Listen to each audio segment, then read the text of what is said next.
quick video. We gotta relocate this guy and cut these studs off. So I already unbolted that, it's 10 millimeter. And then to take these brackets off, you can see these tabs here, they're folded inwards. So you fold them outwards like how I have them here. And I just used a screwdriver and kind of pried them out. I used the pliers to finish it. So once that's off, you can kind of just push it. And there we go. And that's the bracket there. So I guess one bracket needs to go over here somewhere. But there's not a whole lot of flexibility in this. I can move it some. I want to be careful not to break anything. Alright, so the first one of these I cut in half to try and slide it. And then I found out that if you just put a little effort into it, these actually just separate. So once that's done, I'm going to slide this over. The way I mocked it up, it's going to tilt like that. And then I'm going to use this bracket to screw into there. In the instructions it says to go here. I don't see why I need to go to that one. I can just go to this one. I have nuts and bolts that I can just fit in there. Alright, so that's what I ended up doing. Got nuts and bolt, so mounted that there. And then this side, I just went like that. Alright, so now I gotta cut these guys off. I was gonna use a Dremel, but yeah, I'm using that instead. Done in like 2 seconds. That's why I didn't use a Dremel. So I'm just gonna go ahead, kind of paint that up. So I got the radiator pulled out, and this is put on.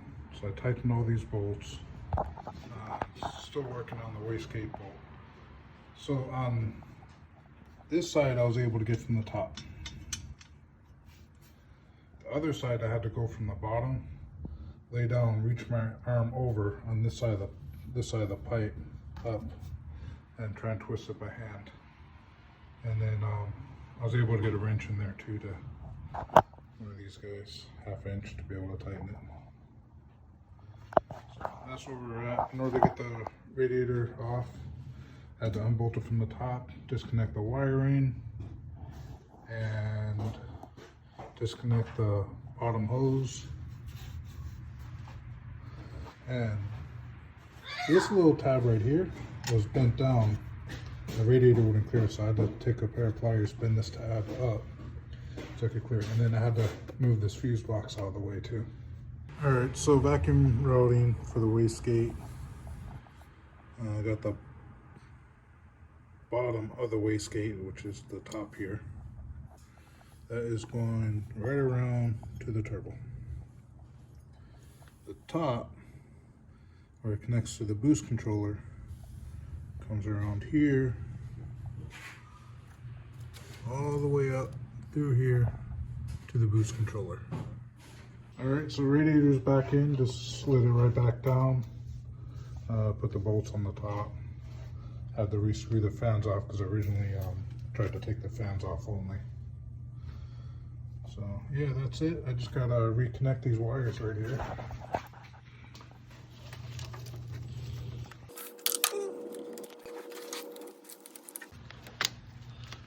There we go. The wiring's done.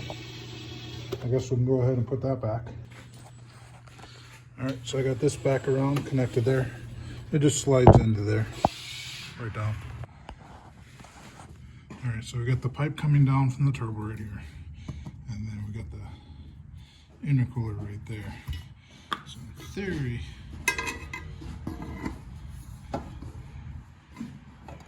that does not line up close at all.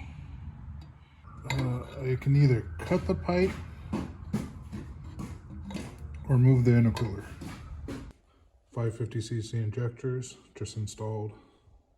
I do have a vacuum line manifold. I just haven't figured out where I'm going to mount it yet. And that way I can run all my vacuum parts right to one manifold instead of adding a bunch of T's. Catch can mounted there. That might change. I might put that someplace else and then put the vacuum manifold over there. So I cut all the connectors off. I shortened the wires on these a bit and I stripped them all. What I used this to start it. And then I realized I had this in my toolbox, so I used this instead. Either one works just fine. You could use scissors to cut it, but I used these. I did have to cut back from the plastic or tubing or whatever that stuff that surrounds the wires. Cut that back a little bit. And so, if you notice on these, every one has a pink wire. So, from my understanding, pink wire is going to be your positive on the connector, which is the one furthest away from this latch. So there, which means it's a red. So red is going to go to pink, and black is going to go to whatever else is there. Red to pink, black to whatever else is there on all of them. Do is I'm going to twist the wires together with this and then solder it. But of course, I'm going to put some shrink tubing on there first, so once it's all done I can slide that over and take a heat gun and just heat it up, and it should look halfway decent. I'm not gonna really film this process. It's more of just letting you know what wire goes to what, and do your own search on YouTube on how to solder and all that. I will probably do something wrong, and I don't want to get my ass chewed out in the comment section. So that's why I'm not filming it. I'll show you guys the end result.